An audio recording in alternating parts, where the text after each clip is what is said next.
ക്യാൻസറിനെ കുറിച്ചുള്ള കണക്കുകൾ അറിഞ്ഞാൽ നമ്മൾ ഓരോ വർഷവും ഏകദേശം 9 ലക്ഷത്തോളം പുതിയ ക്യാൻസറുകൾ ഇന്ത്യയിൽ ഉണ്ടാകുന്നു.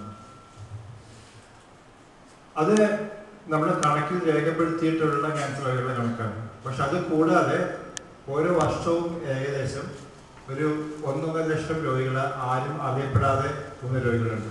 രണ്ടും കണക്കിലെടുത്തു കഴിഞ്ഞാൽ ഓരോ വർഷവും ഏകദേശം 10 ലക്ഷം പുതിയ ക്യാൻസറുകൾ ഇന്ത്യയിൽ ഉണ്ടാകുന്നു.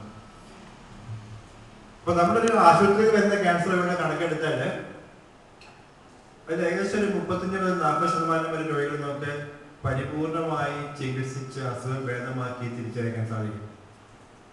ഒരു 40% ആൾക്കാർ, 40-40% ആൾക്കാർ, ഒരു 30% ആൾക്കാർക്ക് നമുക്ക് ജീവൻ നീട്ടിക്കൊടുക്കാൻ സാധിക്കും.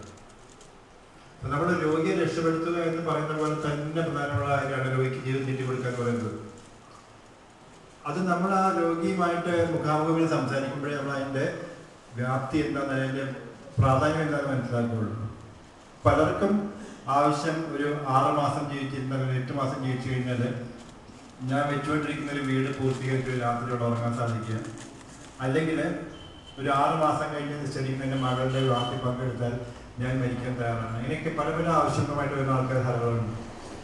അങ്ങനെ കുറേ പേര് ജീവൻ നമുക്ക് നീട്ടിക്കൊടുക്കാൻ സാധിക്കും. മറ്റൊരു 30% പേര് നമുക്ക് രക്ഷപ്പെടുത്താൻ സാധിക്കില്ല, ജീവൻ നീട്ടിക്കൊടുക്കാൻ സാധിക്കില്ല. പക്ഷേ ജീവിക്കുന്നിടത്തോളം കാലം വേദനയില്ലാതെ മറ്റൊരു പ്രശ്നമില്ലാതെ ജീവിക്കാൻ ഒരു അവസരം ഉണ്ടാക്കി കൊടുക്കാൻ സാധിക്കും. നമ്മൾ പറയുന്നത് ഇതെല്ലാം ക്യാൻസർ ചികിത്സയിലെ പ്രധാനപ്പെട്ട ഘടകം തന്നെയാണ്. രക്ഷപ്പെടുത്താൻ സാധിക്കാൻ രക്ഷപ്പെടുത്തണം, ജീവൻ നീട്ടിക്കൊടുക്കാൻ സാധിക്കണം.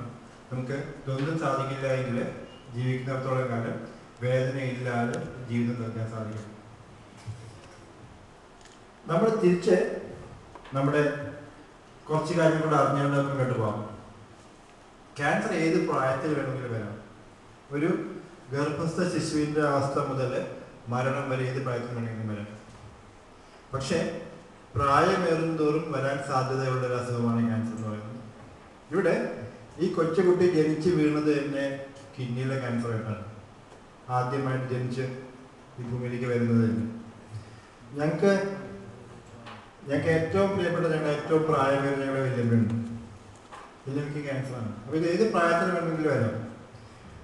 അത് മാത്രമല്ല ഏത് അവയവത്തിൽ വേണമെങ്കിലും വരാം. നമ്മുടെ രോമകൂപങ്ങളിൽ വരെ വേണ്ട ക്യാൻസർ വരാം.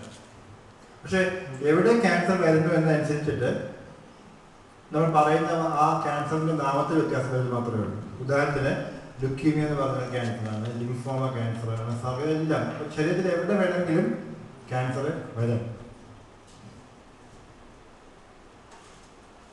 ഇത് കേരളത്തിലെ കണക്കാണ്. കേരള കണക്കിലേക്കാണെങ്കിൽ പുരുഷന്മാരിൽ വരുന്ന ക്യാൻസറിൽ ഏറ്റവും പ്രധാനമായിട്ട് 2 ക്യാൻസർ എന്ന് പറഞ്ഞാൽ, ഒന്ന് ശ്വാസകോശാർബുദം, ഏകദേശം 32% പേര് വരുന്ന